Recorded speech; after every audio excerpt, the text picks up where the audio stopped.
Hey everybody, and welcome back to the Hall of Muttering. Not just a room where a bunch of drunk dwarves tell each other stories all day, but a history of the Ninth Age world as brought to you through battle reports. Today I am facing off against W. Stanley from the forums and his Empire of Sonnstahl list. I have not faced the Ninth Age's Empire army yet, so this will be a first for me. But back in 8th edition Warhammer, I used to face off against their Empire army fairly often, and I think they're similar, so I know what I'm going into. A lot of shooting, and I'm going to have to chew through a lot of garbage units in order to get to the meat of the army. But if I can take them apart a piece at a time, I hope to come out on top. This is an overview of the board. I'm going to run you through it real quick because there's a lot going on here. Starting in the bottom left, I'm going to go through terrain. That is a big field. Right above that is a ruin. I have the Wasteland torch, so there was an impassable there. I turned that into a ruin because I know my opponent has a lot of shooting, and I wanted him to take as much of a shooting penalty as I can possibly make him do.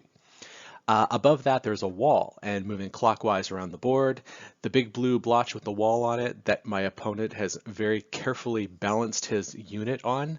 That is also another ruin. Next to that is a forest. On the right-hand side, you can just barely see the edge of a hill, and in the bottom right corner is a water feature and another wall. There are two green gems on the table. One is in the ruin that I put down on the left side, and one is just outside my opponent's deployment zone, sort of right in the middle of his deployment zone.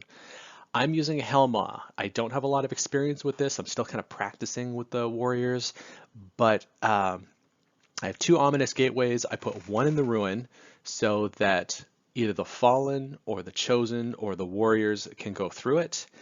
And I put the gateway that they want to pop out of in the middle of his deployment zone. It really holds my opponent back, which is good because it's generally away from objectives. Or if they don't ignore it and they move past it, then I can put troops behind their lines, and you don't want chosen behind your lines. So with that being said, let's get to deployment. Starting on my left, I have a Hellmaw. Next to that are my chosen knights, and in there is my chosen Lord of Wrath. He has the Entropic aura. I love that he can turn off enemy magic weapons and armor. It really messes with other people's characters. People generally avoid this guy like the plague. They don't want to face him, and I'm all about that, especially since I checked my opponent's list, and he does not have the Locket of Suna.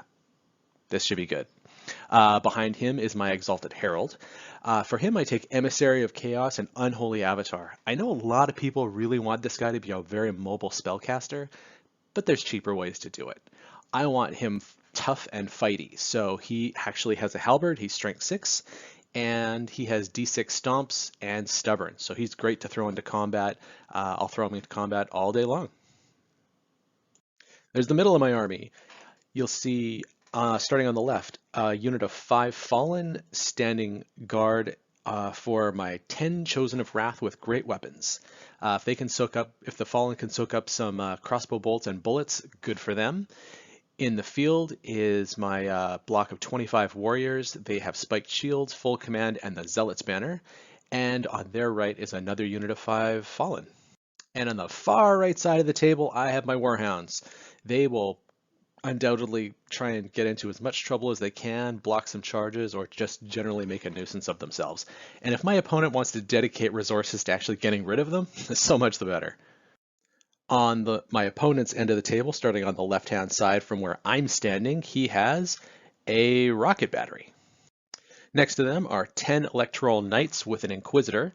The Knights are upgraded, so they are strength 4, not strength 3, and the Inquisitor, he has the Hammer of Witches, which is D3 wounds. If he gets into combat with my general, that'll be turned off. So I'm seeing that just as a bucket of points. I'm happy to see that. And of course, in front of them, we have an obligatory unit of Readers. Moving into the center of the table, we have a Mortar. We have a Wizard on a Pope Wagon. He is rocking out some divination spells. And in front of them are even more Readers. And here's some of the meat of his army. We have a unit of 24 Imperial Guard, and in that unit are 3 characters. We have a Barebones Wizard, his General Prelate, and a Marshal BSB. If I can get through all the other stuff to get to that unit, I should be able to go through it fairly comfortably and get the points for all those units actually. But next to them we have a steam tank and even more readers. And on the far right side, directly opposite my fierce dogs, are another unit of 5 electoral cavalry. So here's a sort of an overall of the board, and this is after Vanguard moves. His readers on the right have moved back, or moved up. His readers on the left have moved back, and I dropped for first turn. We're playing Spoils of War, and it was counter thrust. He chose not to put his troops directly in front of the gateways. Either he's afraid of them closing and going off and causing damage, or he just wants my troops in front of him and not behind him. Either way is probably a pretty good idea. But if you've ever watched any of Furion's videos, he talks about how winning at this game really comes down to a lot. It's not very much about dice rolling. It's about vectors and movement. And he's 100% right. If you can control the movement phase and the flow of the game and you can box your opponent in, you're gonna have a really good chance of winning. And that's what the Hellmaw does, so I really like it. My opponent is smart and he is not falling for the obvious trap of the Hellmaw, which is great, should be an interesting game, so let's get to it. And to get things going, warriors do what warriors do. The unit of Fallen on the right declare a charge on those 5 readers. The readers want no part of that and flee, ending up directly in front of the steam tank, which I think is a great place for them to be. On the right-hand side, my Warhounds move up cautiously and bark at those knights up there. And everything else moves up kind of casually, getting into the ruins. I have to keep the Hellmaw near the general because the Hellmaw only has leadership 5, which is pitiful. But the Fallen move into the ruins. They don't have Strider, so one of them stubs his toe and dies. It was terrible. The Chosen, oh my god, they have never met a dangerous terrain test they don't like. They take 5 wounds from marching into that ruin. Oh, good god. 250 points, victory points that apparently I didn't need. But they are now within walking distance of the first gateway, and that makes me happy. And here's a quick overview. The warriors in the middle, they're still getting the cover bonus of the field, which is great. I've got my Fallen in the ruins, they're getting cover. The Chosen are in the ruins, they're getting cover. But also importantly, I've got 3 units within walking distance of that first marker, that first ominous gateway, so I can start getting into my opponent's deployment zone very quickly, which is exactly where I want to be. For my first magic phase, I drew flex card number 1. Got to get rid of it at some point. This is as good a time as any. I only had 4 dice. I stored 3 Veil tokens. I basically just outrolled my opponent, and I dropped a Wrath of God exactly 7 inches from the corner of that Imperial Guard unit. If my opponent's going to advance, he's going to advance closer into it. At 7 inches away, it should hit just about everything, assuming those readers are still there, which they won't be, but it should do enough to cause a little bit of damage, which is what I want. And the Hellmaw opens a 3rd gateway. This one will be right in front of those knights so that if they're going to advance, I can close it and get some free hits out of it. With no shooting and no combat yet, that's the end of Warrior of the Dark Gods turn 1. We turn it over to the Empire of Sonnstahl and let the pain begin. My opponent starts with a charge against my Hellmaw. I placed my Hellmaw so that it was either a 10 or an 11, so it's a risky charge, but his knights are in a little bit of a box, and he deployed those after I did, so I made use of what tools I had. It's a risky charge that hopefully he'll fail, and if he does, then I'll be able to countercharge and hopefully get the points for those knights. He does fail, and his readers move up to sacrifice themselves in the name of his knights. The readers move over to shoot at my dogs. He is a dog hater. He shuffles his lines a little bit on the left. The middle of his army didn't move. The steam tank couldn't move because it had the fleeing readers in front of it, which have now rallied and moved. The Imperial Guard didn't move, and the crossbows didn't need to move, so they don't want to take the movement penalty. There's his readers that rallied. They ran into that water feature in the bottom right corner, and they're about to start shooting off some Fallen. In the magic phase, my opponent casts a bubble flaming sword, so he's going to wound me a little bit easier. Not great, but something had to go through. There's my poor dogs getting shot up. A couple of Fallen fall. There's some warriors falling down. And I didn't get the picture, but I think he also put a wound on the Hellmaw on the far left side. That's a lot of wounds for one turn of shooting where I had cover. This is gonna hurt. Warriors of the Dark Gods turn 2, we release the Hounds and send them into that Knight unit. They're not going to do any damage. My opponent is going to whiff and do no damage back. I'll have a charge and a flank, and he'll have to take a break test. It'll be great. There's the dogs making it in. The Knights charge and the Readers flee. That leaves the Hellmaw alone, and I don't like that, so the Hellmaw charges as well, and the Readers end up right in front of those Knights. And both units make it in and catch the Readers, which leaves me right in front of those Knights. Great. To try and salvage the situation, I use some portal magic and I move a unit of Fallen up to chaff the Knights. Now the chaff can't charge the chosen Knights because they can't make the wheel, and they can't charge the Hellmaw because they can't close the door on the right hand side because of the Fallen. So it's kind of a bit of a cluster, but at least I'm not getting charged by a giant unit of Knights.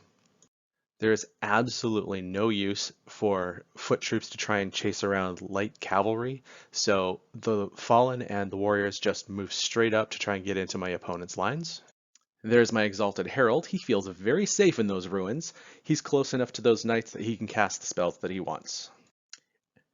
And in the middle, you'll see the Chosen have walked through one of the portals, and they are way up in my opponent's grill.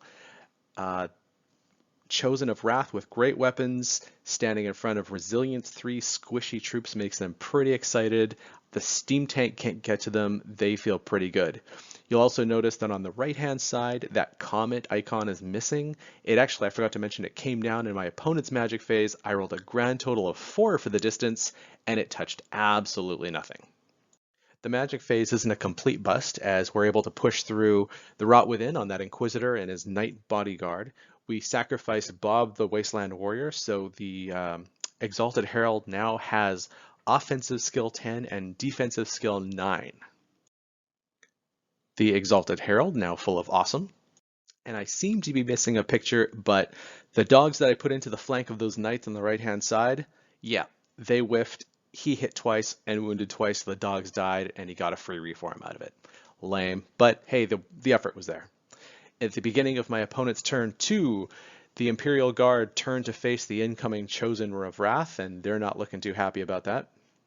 There's those dogs getting killed. Sorry, that picture must have been out of order. Those damn Readers move up behind both my units, so they can shoot at either one. And with no dogs to kill, the Knights move around, and the Readers move over to start shooting as well. The Pope Mobile moves back so it can start providing some assistance to the incoming combat, and the Imperial Guard shuffle around just a little bit. That crossbow detachment are able to put 1 wound through on the Chosen, and I think that alone pays for their entire unit. A unit of Fallen go down, and 5 more Wasteland Warriors also get hit. This shooting phase is really starting to sting. Way over on my left flank, that big unit of Knights was not able to charge thanks to my placement of the Fallen, so the Inquisitor charged out alone into the Hellmaw. Probably a good move for my opponent. He has the Hammer of Witches, so every wound he does D3 wounds. I got very lucky. He did 1 wound, and the Hellmaw stuck thanks to the General's leadership. So here we are at the end of my opponent's turn 2. My units are all getting smaller, so I need to start getting into my realm, which is hand-to-hand combat, and start wiping out units.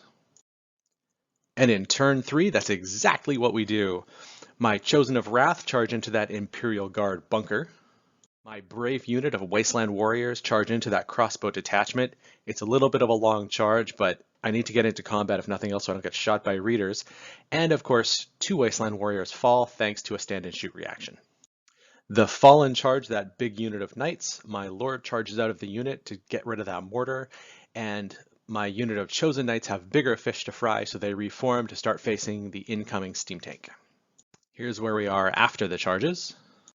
In the magic phase, I put Healing Waters up on this unit of Fallen. They might be slightly outmatched, so I wanted to give them a little bit of an edge. And in combat, here is the Chosen of Wrath gloriously going into battle. Starting on the left, the Hellmaw and the Inquisitor continue to have a pillow fight against each other. I was very lucky that the Hellmaw didn't die, but I will totally take a push there. The Fallen into the Knights. probably the best set of rolls I have ever made, ever. 12 attacks, 11 hits, and 11 wounds. My opponent rolled pretty well and only 2 knights died, but I am amazed that I did that well. Uh, the knights don't kill any in return, and they hold due to steadfast. My general easily kills the mortar and overruns into this wonderful crossbow detachment. And the chosen flub epically.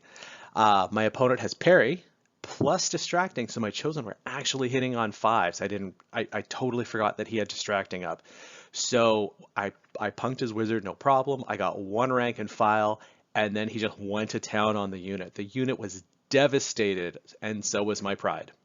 He chose not to leave the safety of the ruins and also take 24 dangerous terrain tests, so at least the chosen got away. So ends the Warriors of the Dark Gods turn 3. The Empire of Sonnstahl starts their turn 3, and they want to make sure that that unit of chosen does not rally and come back to cause them problems. They're still above 25%, so they can still rally. So a unit of readers parks itself right behind them to try and whittle them down and shoot them to death, which I think is very rude. Steam Tank moves up and misses, contacting the Wasteland Warriors by 1 inch. I think he rolled a 10 and needed an 11, or rolled a 9, needed a 10, something like that, but it's 1 inch away. However, since the Warriors are not in combat, another unit of readers moves in to shoot, because they can. And shoot they do. 1 more chosen model eats a bullet. So does 1 Wasteland Warrior. And with very little of consequence happening in the magic phase, the pillow fight continues over here. The Hellmaw does nothing to the Inquisitor does nothing back, and they continue to stare at each other for another round. However, next to them, the Fallen do great. They are SEAL Team 6 today. My opponent finally failed enough armor saves that he was under steadfast, and the Fallen break him and run them right off the table. And that takes us back into Infernal Dwarves, this time turn 4.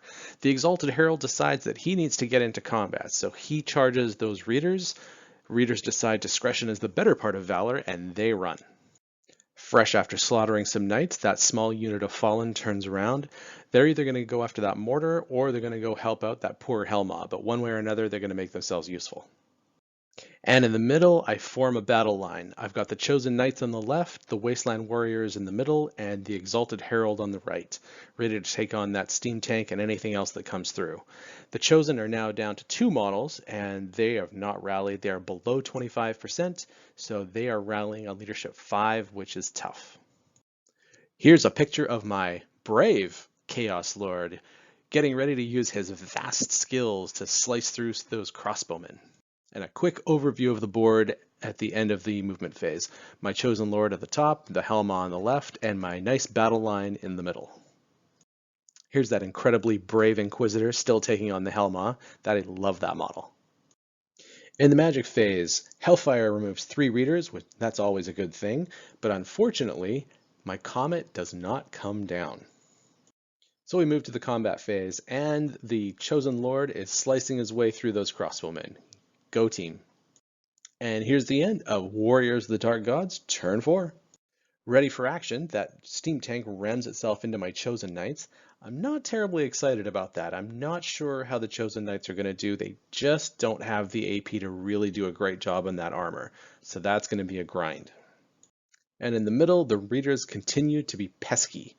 The big unit of readers is going to shoot at my Exalted Herald, and the small unit that I haven't quite eliminated is just going to redirect my Wasteland Warriors so they can't charge into the flank of the Steam Tank. Probably a pretty good idea, unfortunately.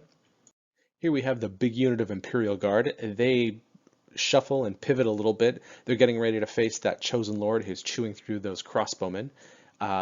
They are rightly afraid of him because he will make a mess of whatever he runs into, especially if he starts chopping down characters, and that's something my opponent doesn't want.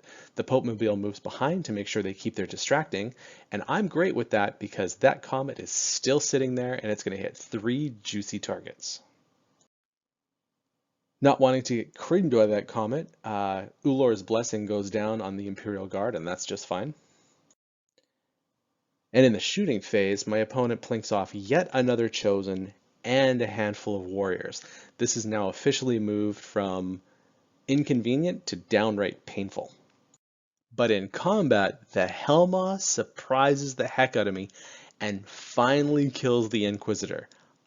It took forever, but he did it. I'm very impressed. And over here, things go about as well as I expected. I didn't have really high hopes that Steam Tank chews through an entire chosen knight, which is bad because they only put a single wound on it in return. They're going to need some help, and that's going to come in the form of my general, who finishes off those crossbowmen in the top right. You can just see the top corner of his base, and he turns to face that Steam Tank for next turn. And it's turn 5. That Hellmaw with 1 wound left sees his path to glory as being an easy kill on that mortar, so he declares a charge. There's my general who wants to say hello to that Steam Tank. And my Exalted Herald once again charges the readers, who once again flee. Not to be left behind, the warriors also charge that little block of readers. Glory was not to be found. The Hellmaw rolls a 3 and just stares menacingly at that mortar. The good news is I think he's within the minimum range, so he can't actually be shot by the mortar. But there's my general making it into the Steam Tank at least. And the warriors, depleted but still dangerous, make it in contact with those readers. And those darn readers that got away. My Exalted Herald is sad. He really wanted to introduce himself to them. Here is my chosen champion. He is still fleeing. He's got 1 wound left, so he's still worth a big ton of points, which is great. But he stubbed his toe on the ruins, and he's down to 1 wound. And at the end of the movement phase, here's what we see. The Fallen actually couldn't see the mortar anymore after it moved last turn, so they just move up towards the center to try and cause more trouble and look for any targets of opportunity. In the magic phase, the Exalted Herald casts a spell and manages to miscast, taking a wound in the process. But for the Hellfire, I rolled 12 hits, and that unit of readers that was fleeing is no longer fleeing, they're just dead. In combat, the Chosen Lord makes the difference. He puts 2 wounds on the Steam Tank by himself. The Chosen Knights do absolutely nothing and only take 1 wound in return. Not a bad trade. And there's the Warriors on their overrun.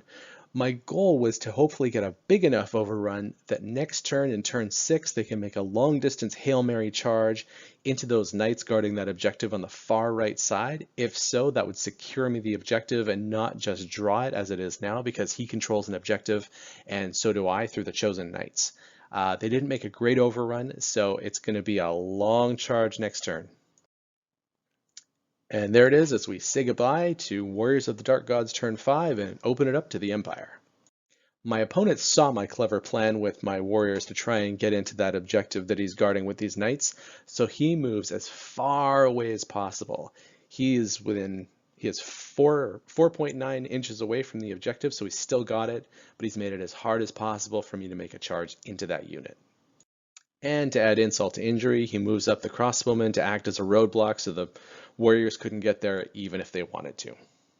Here's the Imperial Guard and the Pope Mobile. They shuffle around a little bit, but you'll notice that the Wrath of God is still there and it's got 3 counters on it.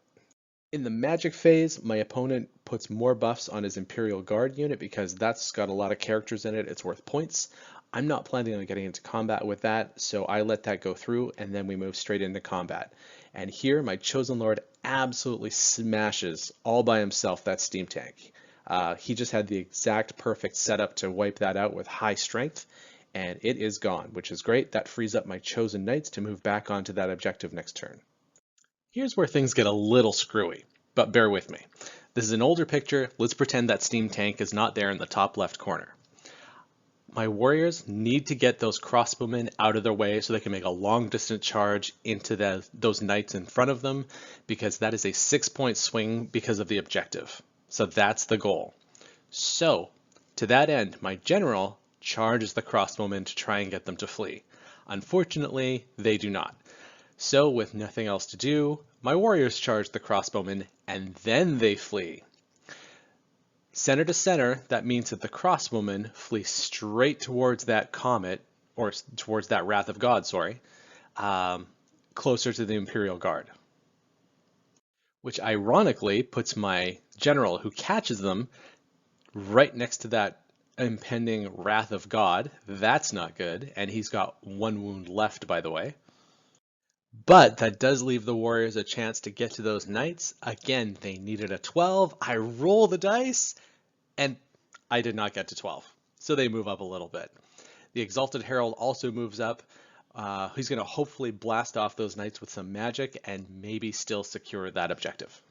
There's my chosen Knights. They actually moved backwards. They're sitting on the objective. It's theirs. They don't want to share. And there's the Fallen behind them.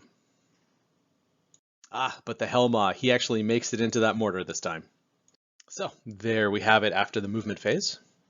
And unfortunately, my magic is shut down, except for a healing waters on my general in order to heal him 1 wound. I didn't want the Wrath of God coming down, sneaking a wound through and actually killing him. That would have been silly. In combat, the Hellmaw is able to get rid of that mortar and turns to face the center of the table because he's brave. And nothing else happens. That Wrath of God still has not come down. It's got 5 markers on it. And we move into the Empire of Sonnstahl, turn 6. And the game wraps up with the Imperial Guard sliding out of those ruins. He marches up, and he is now within 6 of the objective that my chosen Knights are standing on. He took 20-some odd dangerous terrain tests. I think he only failed about 4 of them, which means my chosen definitely need to learn how to dance through terrain from these guys. But he saw the opportunity that for some reason, I don't know where my brain was, but I completely missed it. I was so focused on that objective on the right that it didn't even occur to me to stop him from marching within 6 of this one. So with that 1 move, the game ends and he swung the game from a 14-6 all the way up to an 11-9, which if there's a lesson to be learned here, never give up. Good for my opponent for taking advantage of my mistake, but hey, that's why we play practice games. This is a great game, Will. Thank you very much. I look forward to seeing your Empire army on the field again. Hopefully I will be able to not soak up quite so many bullets, but I hope you guys enjoyed this, and I'll see you next time. Hey everybody. I think most everyone knows that the Ninth Age is a volunteer organization. Everyone on staff gives their time and effort for free, but that doesn't mean that there aren't real world costs, just like in any business would have.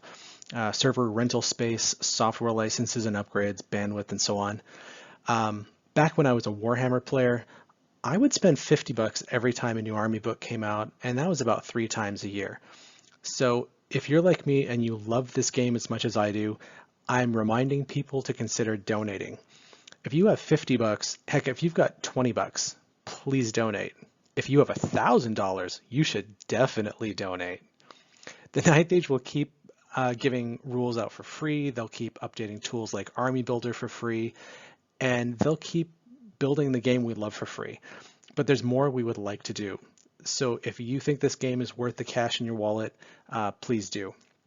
To donate, select the About Us tab on your screen and click the big download button. It's that easy. And thanks.